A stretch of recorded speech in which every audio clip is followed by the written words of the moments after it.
계속해서 말씀 보겠습니다. 마태복음 9장 14절부터요.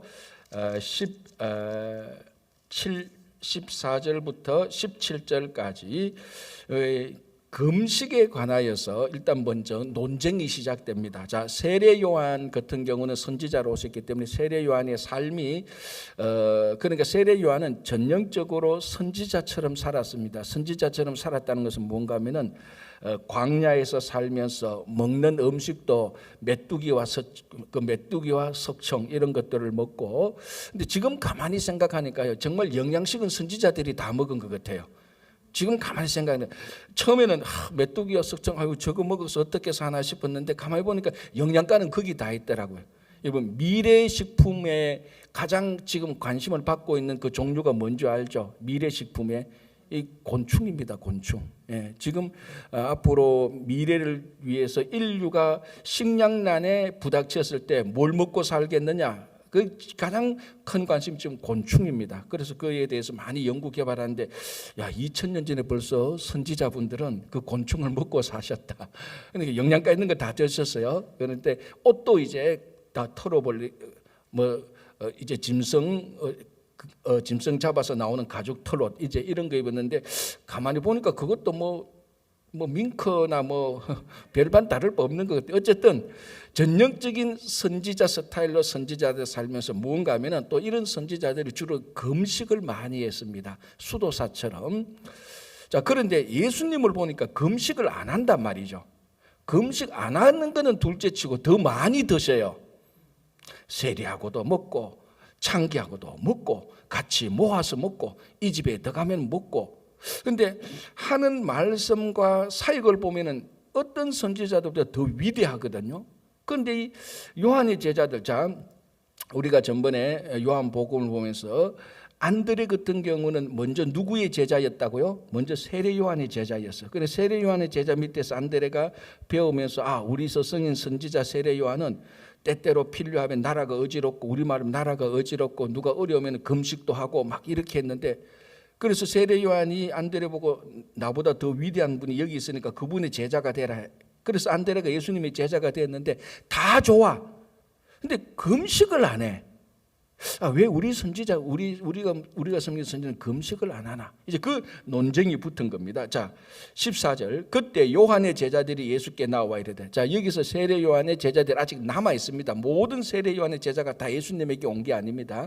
그 중에 많은 세례 요한의 제자들, 저희는 바리새인들이 아니에요. 세례 요한의 제자들이 예수님께 나와서 우리와 바리새인들은 금식하는데, 자, 우리 세례 요한의 제자들도 금식하고, 바리새인들은 원래 이 사람들은 그 경건을 자기의 그 전매 특권으로 삼았으니까 철두철미하게 대속죄일이나 이런 데 맞춰서 금식을 꼬박꼬박 했습니다.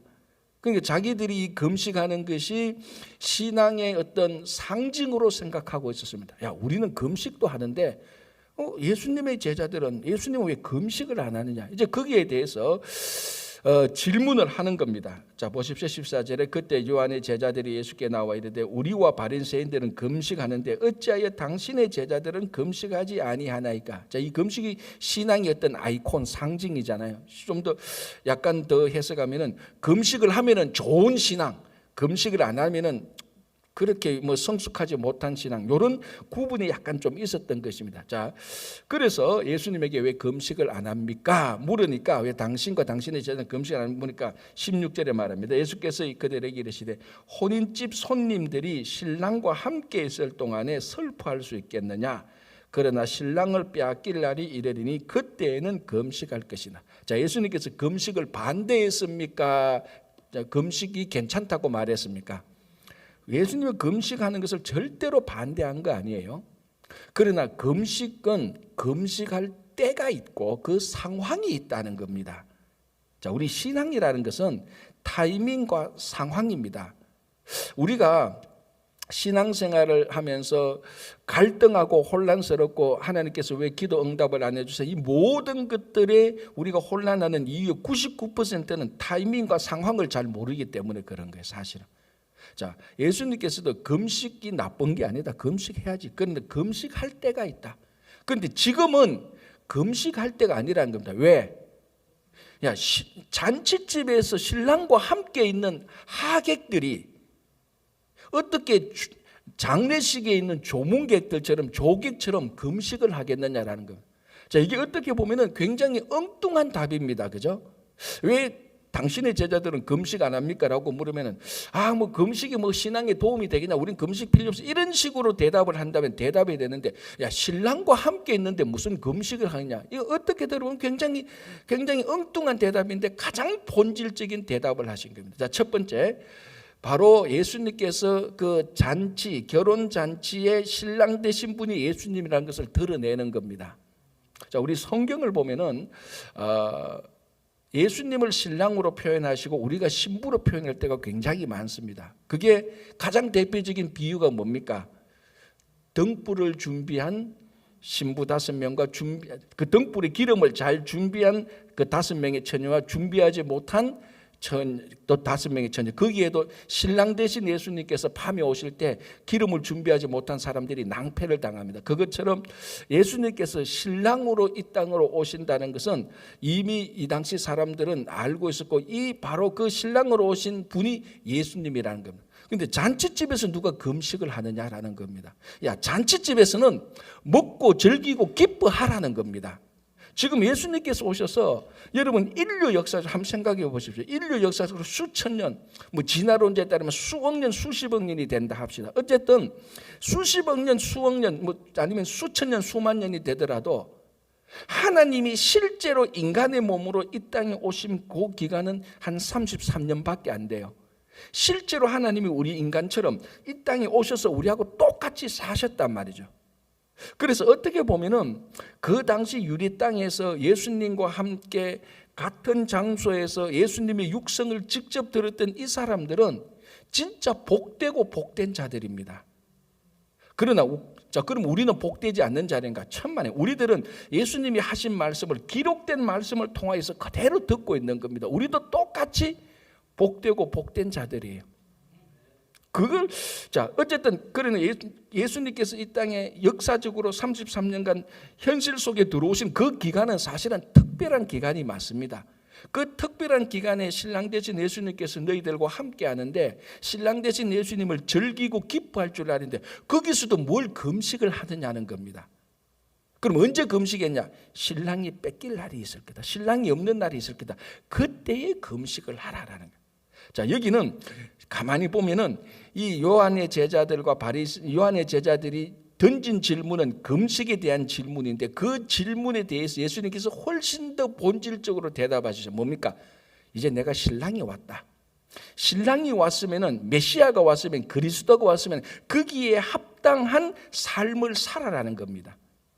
자, 그러면서 예수님께서 하시는 말씀이 뭡니까? 다른 비유를 말하죠. 생배 조각과 세수를 말합니다. 생배 조각을 헌옷에 붙이지 말고 세수를 헌 부대에 담지 말고 새 포도주를 새 부대에 담으라라고 말합니다. 자, 여기서 여러분 생배 조각하고 헌옷이 있습니다. 헌옷이 떨어지면은 생배 조각을 붙여서 메이크업을 합니다. 이게 이렇게 붙여놓으면 별 문제는 없어요. 그러나 언제 문제가 생깁니까? 빨래를 하고 세탁을 하고 나면 문제가 생겨요. 왜냐하면 생배는 탄력성이 있어서 대체로 제가 세탁업에 종사하는 분은 아니지만은 여러분 새 옷 살고 빨면은 어떤 경향이 있습니까? 옷이 좀 줄어들어요. 모르세요? 우리 어머님이 옷 살 때 그랬어요. 옷 살 때 처음에 큰 거 사요.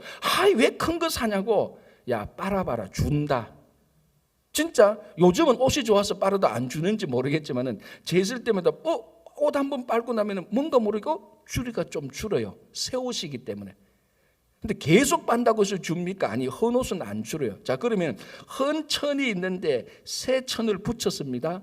괜찮아요. 근데 한번 빨고 나면은 새 천이 줄어들면서 어떻게 됩니까? 낡고 헌 천을 당기게 되는 거예요. 그러면은 원래 있었던 헌 옷이 찢어지게 되고 금이 가고 분열이 생깁니다. 그러니까 보십시오. 16절에 생배 조각을 낡은 옷에 붙이는 자가 없나니 이는 기운 것이 그 옷을 당기어 헤어짐이 더하게 될 것이요. 예수님이 가정주부도 아닌데 이런 것을 다 하셨어요. 근데 저도 가정주부에 하는데 저희 어머님이 야, 새 옷 빨면은 다 준다. 그래서 좀 큰 거 사라. 근데 또 너무 큰 거를 사셔. 그래서 또 하다 보면 뭐 또 많이 오랫동안 또 하시는 말씀이 너무 크다 그러면 야, 너 1년 사이에 키 큰다. 그러니까 그래서 입다 보면 또 그렇게 또 되는 거예요. 그죠? 자, 그래서 생배 조각을 낡은 옷에 붙이면 안 된다. 똑같은 맥락으로 새 포도주를 헌 부대에 담으면 안 된다. 새 술은 새 포도주는 새 부대에 담으면. 왜냐하면은 갓 만든 새 포도주는 발효성이 있습니다. 그래서 부대에 넣어 놓으면은 발효성 때문에 이게 부피가 늘어난대요. 그래서 헌 부대는 딱딱하기 때문에 부피가 이 안에 있는 이 포도주가 늘어나면 헌 부대는 이게 같이 늘어나줘야 되는데 같이 늘어나지 않습니다. 그래서 이게 이 헌 부대가 벌써부터 균열이 생기고 서서히 있다가 나중에 터지게 되는 거죠. 그래서 새 포도주는 새 부대, 늘어날 수 있는 탄력성이 있는 유동성이 있는 새 부대에 넣으면은 안에 새 포도주를 넣어서 발효해서 양이 늘어나도 새 부대도 늘어날 수 있는 신축성이 있으니까 안 터지는 거예요. 그런데 실제적인 삶의 지혜입니다. 자, 왜 이 말씀을 하느냐? 생배 조각은 뭐고 새 포도주는 뭐냐? 생배 조각과 새 포도주는 예수님을 의미합니다. 이제 새 포도주가 왔는데, 새 생배 조각이 왔는데 이걸 담을 수 있는 것은 낡은 부대와 낡은 헌 옷이 아니라는 겁니다. 새로운 옷, 새로운 부대와 새로운 부대가 있어야 되는 겁니다. 무슨 말인가 하면은 예수님께서 오셨는데 아직도 율법으로만 예수님을 담으려고 한다면은 이게 안 맞다는 겁니다. 자, 지금 금식 논쟁을 하잖아요. 자, 우리 구약의 율법에서 금식은 굉장히 중요한 신앙의 덕목입니다. 금식할 수 있는 날이 다 있어요. 대속죄일도 하고 뭐 어떨 땐 또 이렇게 금식하고 저렇게 금식하고 게다가 또 유대인 전성에 의해서 금식하고 저렇게 금식하고 전번에 누가 그러더라고요. 대충 조사를 해보니까 유대인들이 이 당시에 지켜야 될 금식대로 다 지킨다면 1년의 절반은 굶어야 된대요. 금식하는 날이 하도 많으니까. 그런데 바리새인들은 그거 다 지켰어요. 철두철미하게 다. 그러니까 어떤 그런 형식적으로 볼 때 바리새인들은 대단한 사람입니다. 그렇게 지켜나가니까 또 이게 또 역작용, 부작용이 일어나서 그만큼 대단하니까 자기 신앙이 모든 신앙이 딱 기준이 되어버린 거예요. 그래서 자기 신앙이 기준이 되니까 자기 기준이 안 맞는 신앙은 전부 다 정죄하는 거예요. 이게 또 역작용이 되는 겁니다. 자, 그래서 지금 이 사람들도 오래된 헌 부대와 같은 율법을 가지고 예수님을 담으려고 하니까 안 담겨지는 거예요. 그래서 새 포도주는 새 부대로 담아라. 예수님께서 이 땅에 새로 오셨으니 새로운 심령으로 진짜 이제 바울이나 이제 이런 선지자들이 했던 이런 사도를 했던 말로 얘기하면은 성령을 받은 새로운 심령으로 예수님을 모셔야 형식과 내용이 맞아 떨어진다는 겁니다. 그러니까 이게 예수님이 온들 그 예수님을 담을 수 있는 부대가 헌 부대면 찢어진다는 것입니다. 그래서 우리가 성경 말씀을 읽어도 우리가 헌 부대가 되면은 이 말씀하고 우리 헌 부대하고 안 맞는 겁니다. 말씀을 담을 수가 없는 거예요. 그래서 이 말씀을 읽을 때 아무리 똑똑하고 아무리 지성이고 아무리 논리적으로 그런 부대를 가지고 그런 형식을 가지고 성경을 읽어보십시오. 여러분 성경에 인간적인 논리와 합리적으로 맞는 거 빼고 성경을 읽으려고 보십시오. 중요한 건 다 빠져요. 중요한 거 싹 다 빠진다고. 자, 여러분들이 냉철하게 나 믿음 없어. 내가 과학책을 읽듯이 그 시각과 그것으로 성경을 보십시오. 창세기 1장부터 1장부터 못 넘어가요. 1장부터 못 넘어가요. 1장은 그렇다 치고 또 넘어가자. 구약에 얼마나 많은 믿음의 역사가 있습니까? 자, 복음서는 전부 다 믿음의 역사예요. 일반적인 상식과 논리와 우리들이 알고 있는 합리성으로 이 하나님의 말씀 성경을 볼 때 담을 수 있는 것은 없어요. 물론 뭐 있겠죠. 뭐 누가 어쪽으로 가더라. 그러니까 뭐 예를 들어서 사마리아에서 유대로 올라가더라. 뭐 그런 말씀은 담을 수가 있죠. 그러나 담아보면 그는 전부 다 믿음과 관련하지 않은 전혀 필요 없는 말씀만 남았지, 정작 필요한 담아야 될 말씀은 우리가 논리나 이성과 합리와 이런 걸로 담을 수 있는 말씀은 하나도 없어요. 그 새 포도주가 오면 새 부대로 담아야 됩니다. 예수님께서 오셨으니까 낡은 율법으로, 그러니까 이 바리새인들과 사두개인, 특별히 그 당시 종교 지도자일 때 낡은 부대를 가지고 있었던, 율법이 낡은 부대로 예수님을 보니 전혀 안 맞는 겁니다. 안 맞는 거예요. 왜? 예수님은 하나님이니까 새 부대로 봐야 되는데. 그래서 우리도 새 부대가 있어야 되는 거예요. 마음의 심령의 새 부대.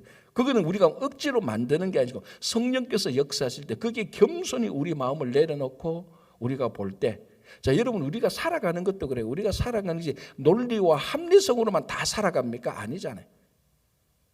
저는 주변에 그런 일을 너무너무 많이 봐요. 젊은이들 갈 때는 합리적으로 볼 때 저 둘이 짝이 될 수가 없는데, 아니 어떻게 너는 이런 남자를 좋아하냐? 야, 남자냐? 너는 어떻게 이런 여자를 좋아해? 내가 아무리 따져봐도 너희 둘이는 같이 커플이 될 수 없는데 자기들은 완벽한 커플이에요. 왜? 논리적으로 아니고 서로 사랑하니까, 서로 좋아하니까. 자, 서로 사랑하는 것만 해도 그게 논리와 합리가 아니에요.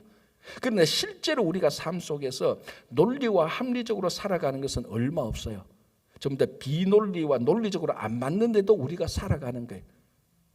특별히 신앙에 있어서는 확실하게 그렇죠. 이 논리와 합리적으로 내 경험을 맞춰서 성경 보면요, 버릴 것 전부 다 버릴 것밖에 없어요. 그래서 새 포도주 예수님께서 오셨을 때는 우리는 뭐로 받아야 됩니까? 성령께서 역사하시는 새로운 심령으로 예수님을 영접해야 되는 겁니다. 그렇죠? 자, 이제 그리고 예수님께서 또 사역을, 이 말씀을 하실 때, 자, 18절 보겠습니다. 이 말씀을 하실 때 한 관리가 와서 절하며 이르되 내 딸이 방금 죽었사오니 오셔서 그 몸에 손을 얹어 주소. 그러면 살아나겠네. 자, 이것도 얼마나 비합리적입니까? 제 같으면 그렇겠어요. 이 사람은 죽기 전에 와야지. 죽고 난 다음에 와서 내 복을 뭘 어떡하라고. 의사들이 그러잖아요. 다 죽고 난, 예를 들어서 여러분들이 우리 다 가족 하나가 다 죽고 난 뒤에 의사한테 가서 살려달라 그러면 의사가 뭐라고 합니까? 이 사람아, 죽기 전에 와야지. 그 죽기 전에 데리고 갑니다. 가면 또 뭐라고 말합니까? 아이고, 이렇게 전에 일찍 왔어야지. 그러니까 병이 이렇게 들 때까지 뭐 했나 그럽니다. 그러면 병이 이럴 때까지 뭐 하기는 건강하지. 건강할 때 누가 갑니까? 안 가지. 약간 걸렸을 때 안 가잖아요. 물론 예방 차원에서는 다르겠죠. 그러니까 이 사람도 보면은 이미 죽었어요. 자기 딸이 죽었는데 예수님에게 옵니다. 전부 다 우리가 일반적으로 생각하기는 앞뒤가 안 맞아요. 그런데 여기는 무엇이 작동하고 있습니까? 믿음이라는 게 작동하고 있다니까요. 그러니까 이 사람이 오고, 그러니까 예수님께서 그 사람의 믿음을 보고 투덜대지 않습니다. 제 것 때문에 그렇습니다. 이 사람은 죽기 전에 와야지. 그래야 내가 뭔가 능력을 발휘하지. 그런데 예수님께서 죽었다고 말을 하면서 우리 죽은 딸에게 손만 좀 얹어주셔도 낫겠다라고 말합니다. 자, 예수님께서 아무 말씀하시는 거 제자들과 함께 가기 시작합니다. 가는 도중에 12년 동안 혈루증으로 앓는 여인이 와서 예수님의 몸 뒤에 와서 예수님의 옷가를 만집니다. 혈루증은 뭡니까? 피가 멈추지 않는 병입니다. 이 여인은 부정한 여인이에요. 그러니까 사람들 앞에 나서서 예수님 나를 고쳐주시고 이렇게 말 못하고 사람들이 막 예수님과 가는데 아무도 몰래 예수님 옷을 살짝 터치해요. 아무도 몰랐는데 두 사람만 알죠. 누구하고? 터치한 그 여인과 터치당한 예수님만 아는 거예요.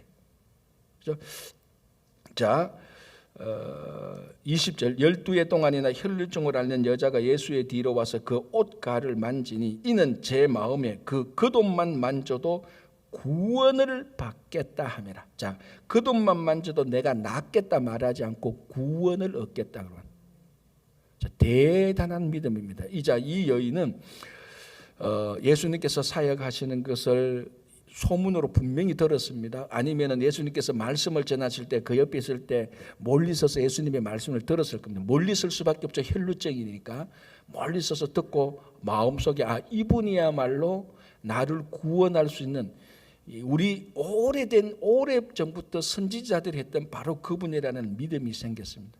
그러면 이분에게 내가 나아가기만 하면 고칠 수 있겠다는 믿음이 생기는 겁니다. 자, 이렇게 얘기하는 가운데 우리가 상식적으로 굉장히 냉철한 이성으로 보면 전부 다 앞뒤가 안 맞는 거예요. 그럼에도 불구하고 이에는 마음속에 믿음이 작동하니까 그 믿음으로 사람들이 와 가는데 뭘 어쨌거나 자기가 혈루증을 숨기고 어떻게 끼어서 예수님의 겉옷을 만집니다. 자, 여기에서 믿음으로 만졌을 때 그 믿음이 역사하고 예수님께서 보시고 자 보십시오. 22절 21절 먼저 보시죠. 이는 제 마음에 그 겉옷만 만져도 구원을 받겠다. 이제 메시아임을 인정한 거죠. 22절 예수께서 돌이켜 그를 보시며 이르시되 따라 안심하라. 너의 믿음이 너를 구원했다라고 말합니다. 정확히 말합니다. 너의 믿음이 구원했다. 네가 이때까지 했던 열심히 노력한 거 뭐 이런 것이 아니고 너의 믿음이 너를 구원했다라. 그렇죠? 자, 그리고 요 앞에 이제 자기 딸이 죽어서 내 딸의 예수님께서 손만 대면 낫겠다고 한 것도 이 딸의 아버지의 믿음입니다. 이 관리. 그렇지 않으면 나오지 못해요. 그러니까 예수님께 나와서 치유받고 그분이 나의 구세주라고 고백하는 가장 중요하게 작동하는 것은 이성도 경험도 전통도 누구한테 들은 게 아니고 그 마음속에 생기는 믿음입니다. 그렇죠? 자, 23절 예수께서 그 관리의 집에 가서 피리 부는 자들과 떠드는 무리를 보시고 이 사람들은 뭡니까? 상중이니까 거기서 울고 악기하는 그런 사람들입니다. 24절 이르시되 물러가라. 이 소녀가 죽은 것이 아니라 잔다. 자, 예수님께서는 이 죽음에 대해서 영원히 끝났다고 생각하지 않습니다. 죽음 뒤에는 반드시 다른 게, 그러니까 죽음 뒤에는 다른 뉴 비기닝, 다른 새로운 시작이 있다고 말합니다. 자, 여러분, 마리아와 마르다가 예수님에게 나와서 우리 오라비 나사로가 병들어 죽게 되었습니다라고 말할 때 예수님께서 의도적으로 좀 지체하고 갔을 때 그 사이에 마리아 나사로가 죽어요. 그때 예수님께서 나사로가 죽은 것을 보고 뭐라고 말합니까? 죽은 것이 아니고 잠잔다라고. 똑같이 오늘 또 이 소녀가 죽은 것이 아니다. 끝난 것이 아니다. 자고 있다. 자, 실제로는 죽었습니까? 안 죽었습니까? 실제로는 죽은 게 맞아요. 그러나 그 죽음을 보시는 죽음에 대한 예수님의 관점은 잠입니다. 여러분, 잠잔다라고 말하는 전제 조건은 뭡니까? 다시 깬다는 거죠. 우리 오후에 그렇잖아요. 여보, 내 너무 피곤해. 내 한 30분만 잘게. 이렇게, 내 한 30분만, 자고 일어날게. 아니면 너무 피곤할 것 같으면 한 시간 뒤에 내 좀 깨워줘. 내가 자고 일어날게. 그럼 자는 것을 아무도 끝이라고 생각하고 우리는 잠자는 것을 끝이라고 생각 안 해요. 잠은 자지만은 그 끝은 다시 깨는 게 끝이에요. 잠이라는 게. 그래서 예수님께서 죽음은 끝이 아니다. 세상 사람들은 죽음이 끝이라고 말하지만 예수님께서 늘 보실 때 죽음은 끝이 아니다. 그냥 지금 활동을 안 하고 있으니까 잠자는 거다. 이제 깨우자. 그래서 우리가 죽고 나면은 다시 부활하는 것을, 다시 죽음에서 깨어나는 것, 그게 부활입니다. 똑같은 맥락을 말하죠. 이 소녀가 죽은 거 아니다. 끝난 거 아니다. 왜 끝나지 않았는데 너희들은 끝난 것처럼 피리 불고 울고 불고 하느냐? 너희들 물러가라. 잠잔다라고 말합니다. 자, 그러니까 24절에 보면 그들이 비웃더라라고 말하죠. 지금까지 이렇게 말씀하신 분 없거든요. 잔다고? 죽은 것을 보고 잔다고 하는 웃기는 소리하고는 비웃었습니다. 자, 25절 무리를 내보는 후에 예수께서 들어가서 소녀의 손을 잡으심에 일어나는지라 그 소문이 온 땅에 퍼지더라. 자, 다시 한번 여기서 뭐가 일어나는가 하면은, 자, 예수님께서 이 관리의 죽은 딸 고치가 이제 살리러 가는 가운데 혈루증 든 여인이 예수님의 옷가에 터치했습니다. 부정한 여인이에요. 부정한 여인이 예수님을 터치했어요. 이제는 예수님께서 죽은 소녀를 손을 잡으셨어요. 다 뭡니까? 다 접촉이 일어나는 거예요. 원래 구약에 이런 사람들하고는 접촉을 해서는 안 돼요. 왜? 부정한 사람들이고 부정한 사람들하고 접촉하면은 접촉한 사람도 부정하니까. 그래서 시신, 혈루증, 나병 환자 이런 사람들은 다 터치를 하면 안 돼요. 그런데 지금 우리가 앞에서도 봤지만 나병 환자라든지 죽은 사람인지 혈루증 여인을 다 오늘 보면 접촉을 해서 회복되게 되거나 살게 되는 겁니다. 구약에 하면은 다 접촉해서는 안 되는 게 부정하게 되는데, 자, 그러면 예수님께서 이런 사람들과 이런 죽음과 터치를 해서 예수님께서 부정하게 됩니까? 아니죠. 예수님께서 부정하게 되는 것이 아니고 부정한 이 사람들이 정결하게 되는 겁니다. 이게 율법이 지금까지 할 수 없었던 일이었죠. 율법은 고작 뭐합니까? 이 사람이 정결하게 된 것을 컨펌하는 것밖에 안 됩니다. 확인밖에 못해요, 율법은.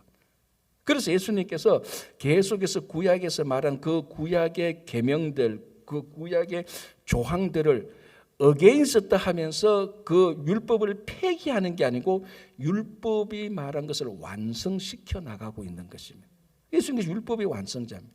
자, 우리가 어제 봤는 것처럼 예수님께서 마태의 집에 들어가서 마태 직업이 뭐였죠? 세리였죠, 그죠? 제가 몰라서 물었는 거 아닙니다.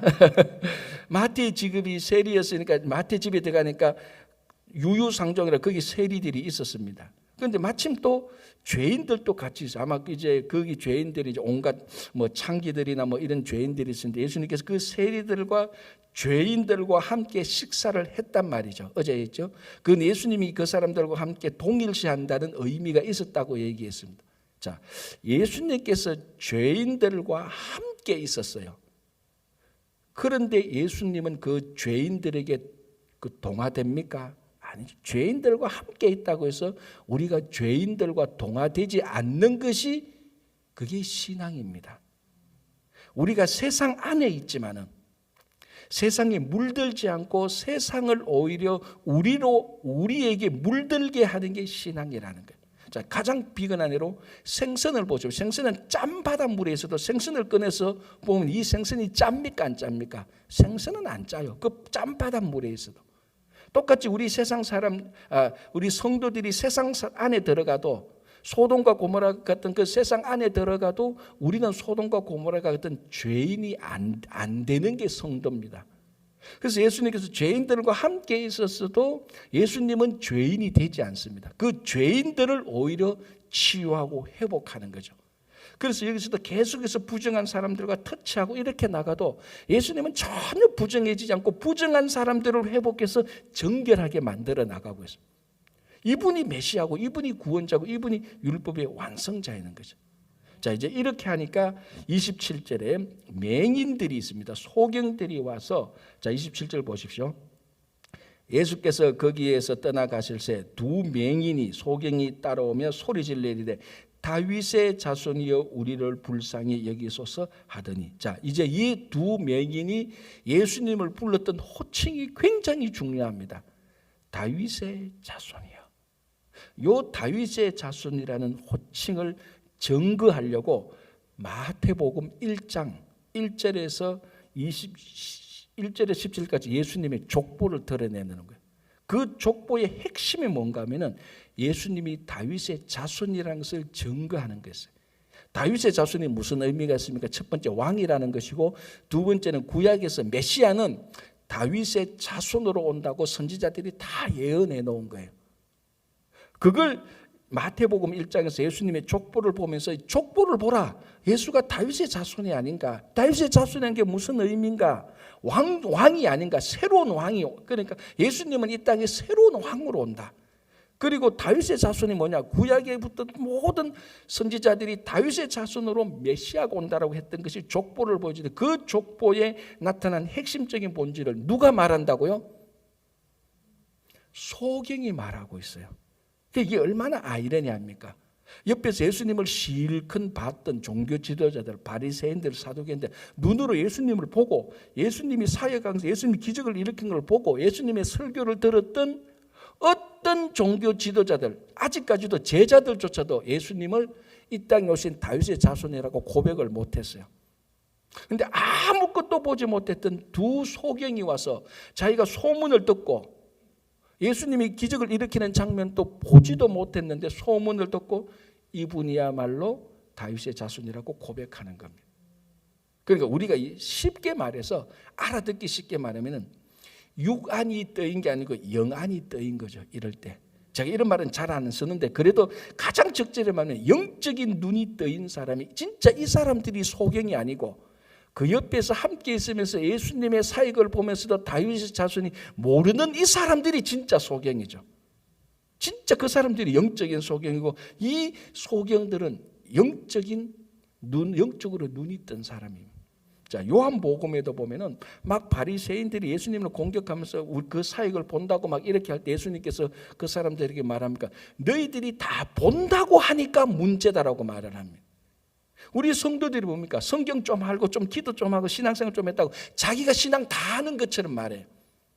내가 영적으로 뭐 좀 보는데 그게 문제라는 거예요. 보긴 뭘 봐. 차라리 보지 마. 안 보면 겸손해져. 그렇죠. 안 보면 겸손하니까 순종할 수 있어. 좀 영적으로 본다고 하니까 문제가 되는 거예요. 내가 좀 성경 좀 아는데 어떨 때는 오히려 너는 좀 몰랐으면 좋겠다는 사람도 있어요. 그거 좀 알고 좀 본다고 하는 것 때문에 진짜 신앙의 본질을 놓칠 때가 너무너무 많은 거예요. 자, 보십시오. 지금 소경이 와서 다윗의 자손이라고 합니다. 아무것도 보지 못했다. 이게 예수님께서 이 땅에서 특별히 마태복음에서 말한 예수님의 본질을 이 사람들이 그대로 말하는 거예요. 예수님께서 너무너무 좋았죠. 자, 29절에 이에 예수께서 그들의 눈을 만지시며 이르시되 너희 믿음대로 되라. 전부 다 믿음이에요. 지금 작동하는 것은 전부 다 믿음이에요. 뇌물을 갖다 주거나 똑똑하거나 야 너 성적이 좋구나 너 치유해 줄게 너 돈이 많구나 인물이 좋구나 너 출세했구나 고쳐줄게 그런 거 하나도 없어요. 전부 다 믿음으로 작동하는 겁니다. 자, 그래서 고쳐주는데 자 32절 보시기 바랍니다. 그들이 나갈 때 귀신 들려 말 못하는 사람을 예수께 데려오니 귀신이 쫓겨나고 말 못하는 사람이 말하거늘 무리가 놀랍게 여겨 이르되 이스라엘 가운데서 이런 일을 본 적이 없다 하되 바리새인들은 이르되 그가 귀신의 왕을 의지하여 귀신을 쫓아낸다 하더라. 저는 한때 목회 어려울 때 이 말씀이 그렇게 위로가 됐어요. 귀신이 왕 나오는데 목사님 왜 위로가 되냐? 여러분 이게 얼마나 위로가 되는 줄 압니까? 자, 어떤 예입니까? 귀신 들려서 벙어리 된 사람이 있어요. 그래서 예수님께서 귀신을 쫓아내서 벙어리 된 사람을 고쳐줬어요. 그러니까 이스라엘에 있었던 그 사람들이 그걸 보고 막 와 정말 지금까지 이런 일은 없었다고 말하니 바리새인들이 하는 말이 웃기는 소리하고 앉았네. 귀신의 왕이 와서 귀신의 쫄개 쫓아낸 거 가지고 뭘 신기하게 말하느냐는 거. 예수님이 귀신을 쫓아내고 메시아의 사역을 하는데도 바리새인들은 그걸 빽딱하게 비꼬는 거예요. 제가 목회를 힘들 때 이 말씀이 왜 위로가 되느냐. 뭘 해도 안 돼. 이거 똑같아요. 누가 미우면은 인물만 좋은 게 인물이 안 좋으면 인물도 나쁜 게 그럼 인물이 좋아라는 말이에요. 인물이 안 좋아라는 말이에요. 좋으면은 아이고 인물만 멀쩡해 가지고 인물이 안 좋으면 아이고 인물도 나쁜 게 공부도 똑같아요. 공부만 잘하면 뭐하냐? 공부 못하면 공부도 못하는 게 목사한테 똑같아요. 목사님 설교만 잘하면 뭐합니까? 다 그래 설교 못하면 설교도 못하는 목사가 뭘 해도 안 돼. 그때 한때 어려울 때 이게 그렇게 위로다. 예수님도 귀신을 쫓아냈는데도 그걸 비꼬고 비난하는 사람이 있구나. 그러면 나는 당연하지. 네가 목회를 아무리 정직하고 성실하게 해도 100% 모든 사람들이 와서 목사님 진짜 존경합니다. 그럴 사람 없다. 예수님을 봐라. 귀신을 쫓아낸다 하는 말이 얼마나 여러분 이게 얼마나 사악한 말이에요. 예수님을 귀신의 왕이라고 말해요. 그래서 제가 고맙다는 거예요. 그래도 그때 힘들 때 날 그래도 귀신의 왕이라고는 말하는 성도들은 없더라. 위로가 굉장히 됐어요. 그래 여러분 살아갈 때에 어떤 공동체에서 모든 공동체로부터 내가 다 인정을 받아야 되겠다. 그건 교만 중에 교만입니다. 공동체가 100명 있으면 무슨 짓을 해도 한두 명은 반드시 여러분들을 어게인스트 할 겁니다. 자, 예수님처럼 해도 바리새인들이 어게인스트 하는데 그런 어게인스트 하는 그 몇 사람의 초점에 맞춰가지고 막 이상하게 되면은 리더나 멤버가 안 되는 거예요. 예수님께서 이런 사람 어떻게 합니까? 이거노 무시해버리는 거예요. 생각해 예수님을 귀신의 왕이라고 해서 귀신의 졸개를 쫓아내는 것을 예수님의 사역으로 보는 사람들한테 무슨 말을 하겠습니까? 이 사람들이 누구냐? 바리새인들이라는 겁니다. 이게 경악할 노릇 아니에요? 예수님께서 사역을 하고 율법을 말씀하실 때 가장 먼저 예수님에게 나와서 우리가 기다렸던 메시아입니다. 우리에게 우리는 율법을 이렇게 쓰는데 예수님 율법을 이렇게 보내요. 우리 같이 상의하고 이건 너무 좋습니다. 이렇게 해야 될 사람들이 바리새인들인데 가장 먼저 예수님께 나와 경배하고 예수님을 알아보고 예수님과 함께 말씀을 나누고 같이 협력을 해야 될 사람이 바리새인들인데 이 바리새인들이 예수님을 뭐라고까지 말합니까? 귀신의 왕이다.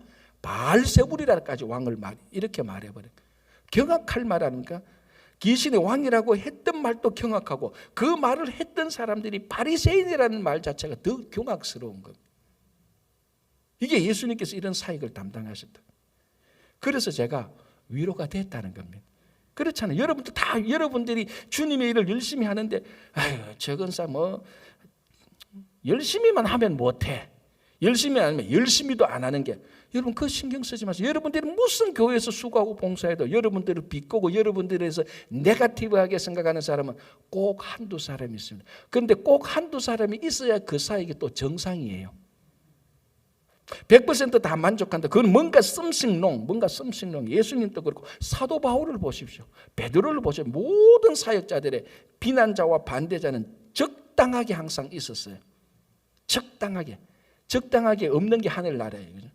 자, 그러면서 35절 예수님께서 도시와 마을에 두루 다니사 그들의 회당에서 가르치시며 천국 복음을 전파하시며 모든 병과 모든 약한 것을 고치시니라. 이게 이제 예수님께서 메시아로 오신 것을 보여줍니다. 자, 귀신을 쫓아내고 눈먼 자를 보게 하고 말 못하는 자를 말하게 하고 죽은 자를 살리고, 요게 이사야 선지자로부터 모든 선지자가 메시아가 오면 이런 일이 일어나겠다고 선포했던 말입니다. 그게 예수님께서 지금 그 사역을 하고 있습니다. 하나님 나라를 이루시면서 예수님께서 메시아임을 드러내는 것이죠. 자, 보겠습니다. 36절 무리를 보시고 불쌍히 여기시는 이는 그들이 목자 없는 양과 같이 고생하며 기침하네. 이제 그래서 진짜로 목자가 오신 겁니다. 마지막에 이에 제자들에게 이르시되 추수할 것은 많되 일꾼이 적으니 그러므로 추수하는 주인에게 청하여 추수할 일꾼들을 보내주소서 하라. 자, 우리가 하나님이 일을 해야 될 게 굉장히 많다. 이제 일꾼들이 필요하다라고 이제 얘기를 하면서 9장을 마치게 됩니다. 자, 오늘 우리가 이렇게 보면서 예수님께서 정말 이 땅에 오셔서 사역하는데 우리가 예수님에게 함께 사역해야 될 그 작동하는 것은 똑똑하거나 인물이 출세와 성공이 아닙니다. 오직 믿음이었습니다. 믿음 있는 여러분들 되시기를 바랍니다. 기도합니다. 주님 고맙습니다. 오늘 육남성교 구예성교 헌신 예배하면서 또 마태복음 9장을 봅니다. 주님, 우리가 이 주님을 정말 믿음으로 받아들여서 우리가 앞으로 살아가는 동안에 참된 성숙한 믿음의 삶이 될 수 있도록 인도하여 주시옵소서. 예수님 이름으로 기도합니다. 아멘.